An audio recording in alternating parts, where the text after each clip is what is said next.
정부 지원 사업 사업 계획서 때문에 한 번쯤 이런 고민 해보신 적 있으실 겁니다. 내 아이디어는 괜찮은데 왜 떨어졌을까? 결국에는 해봤던 사람들만 하는 게 아닌가? 예비 창업자, 초기 창업자분들이 가장 많이 하시는 고민입니다. 물론 저도 처음에는 똑같은 고민을 했었는데 이후로 예비 창업 패키지 5천만 원, 초기 창업 패키지 7천만 원, 합산 1억 2천만 원에 연속으로 선정이 되고 나서야 명확히 보이는 게 있었습니다. 바로 심사위원 시선에서 봤을 때 대부분의 사업계획서에는 합격하는 특징이 빠져 있다는 겁니다. 그리고 지금까지 고객사 대표님들과 함께 100억 원 이상의 정부 지원금에 선정이 되면서 정확히 느낀 게 있었어요. 정말 합격하는 사업계획서는 억지로 뭔가를 더 하는 게 아니라 딱 4가지 핵심만 정확히 쓴다라는 겁니다. 그래서 오늘은 제가 실제 선정 과정에서 발견한 합격되는 사업계획서 4가지 특징을 여러분들과 함께 직접 써보면서 알려드리도록 하겠습니다. 이미 다 알고 계시는 지원사업 공고라던가 표준 양식지는 생략을 하고요. 바로 핵심으로 들어갈 거예요. 오늘 영상만 제대로 따라오시면 아, 사업계획서는 이렇게 쓰는 거구나 라고 느끼실 겁니다. 그럼 바로 시작하겠습니다.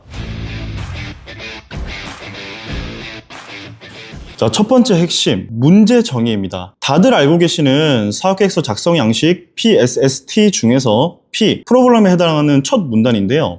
심사위원의 시선에서는 이 첫 문단에서 가장 많은 업체가 필터링이 됩니다. 왜냐하면 심사위원은 사업계획서의 첫 10초 동안 이 사업이 왜 필요한가에 대한 답을 먼저 찾게 되어 있는데요. 그래서 문제 정의는 아주 명료하게 딱 3문장으로 끝내셔야 됩니다. 첫째 문장, 시장의 문제입니다. 현재 이러이러한 시장에서는 이러이러한 문제가 지속적으로 발생을 하고 있습니다. 이어서 두 번째 문장은 이 문제를 겪는 사람인데요. 이 문제는 특히 이러이러한 고객층에서 자주 발생을 하며 연간 평균 몇 회 정도가 나타납니다. 이어서 세 번째 문장, 이 문제가 왜 심각한가? 이로 인해 고객은 비용, 시간, 품질 측면에서 큰 불편을 겪고 있습니다. 이런 구조로 문제 정의에 대해서 대표님의 아이템을 반영을 해서 작성을 해주시면 되는데요.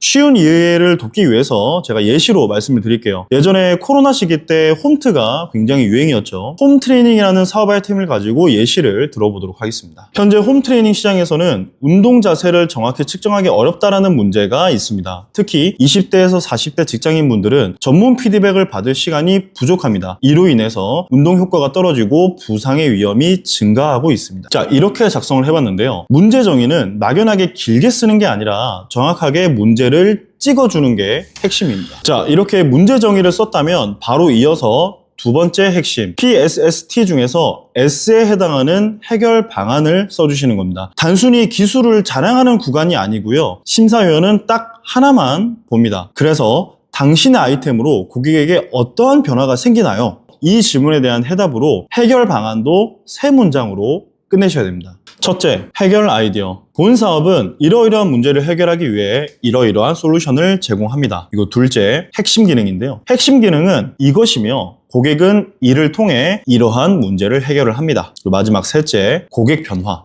이를 통해 기준 대비 몇 %의 비용 및 시간을 절감합니다. 자, 해결 방안은 이런 식으로 써주시면 되는데요. 쉽게 예시로 다시 한번 정리를 해드릴게요. 본 서비스는 자세 보정 문제를 해결하기 위해 자세 분석 솔루션을 제공을 합니다. 핵심 기능은 실시간 자세 인식이고요. 고객은 혼자 운동을 해도 정확한 자세 보정이 가능합니다. 이런 식으로 작성을 해봤는데요. 자, 해결 방안의 핵심은 나의 기술이 아니라 고객에게 생기는 변화를 중점적으로 써주시는 겁니다. 자, 마지막 세 번째 핵심은 실행 로드맵입니다. 이건 한마디로 이 사업이 진짜 굴러가는지에 대해서 증명을 하는 구간인데요. PSST 기준으로 보면은 아이디어 설명인 S와 실행 가능성을 보는 T가 겹쳐지는 지점입니다. 그리고 이 부분이 심사위원이 가장 집중해서 보는 구간입니다. 아이디어가 좋고 발표를 아무리 잘해도 실제로 사업이 운영되어지는 그 그림이 보이지 않으면 바로 탈락할 확률이 굉장히 높습니다. 그래서 정부에서 지원금을 주면 이 사업자는 무엇을 만들고 누구한테 써보게 하고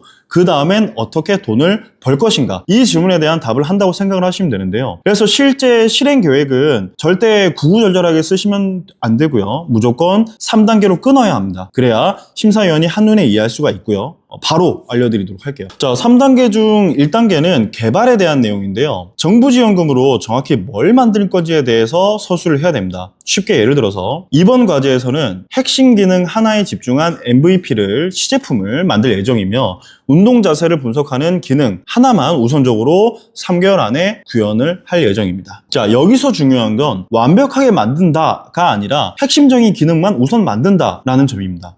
이어서 2단계는 시장 검증입니다. 여기서 확인하는 건 단순한데요. 이 아이템이 시장에서 실제로 필요한가라는 부분인데, 즉 실제 수요가 있는지 테스트해보는 단계예요. 그래서 바로 예시를 적용해 보도록 하겠습니다. 아이템, 시제품 개발이 끝나면 20대에서 40대 직장인을 50명을 대상으로 베타 테스터를 진행을 합니다. 실제 사용하면서 정확도와 반응을 확인할 예정입니다.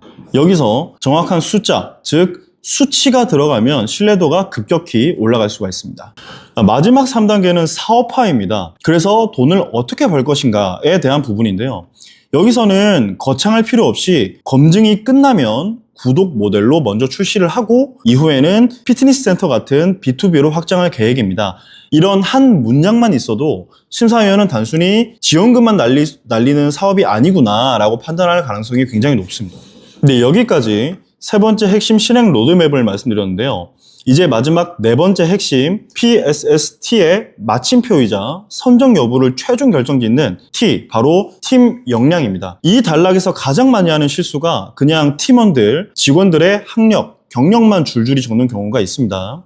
하지만 심사위원은 팀원들의 이력서가 궁금한 게 아니라 내 사업 아이템과 직결되는 팀의 역량을 서술해 주셔야 됩니다. 근데 만약 대표님 혼자라면 어떻게 하느냐? 당연히 창업 지원 사업이면은 대표님 혼자이신 경우가 대부분이시겠죠. 그럴 땐 외부 네트워크를 팀으로 활용을 하시면 됩니다. 부족한 개발 역량은 이미 협약된 전문 외주사와 이러이러한 방식으로 보완한다 라고 서술을 해주시면 되고요. 자문위원은 어떠어떠한 역량이 있는 전문가를 확보했다 이렇게 쓰시면 심사위원은 충분히 이해하고 넘어갈 겁니다. 네, 오늘은 정부지원금 사학객서에 대해서 합격을 결정하는 4가지 핵심 특징을 함께 살펴봤습니다.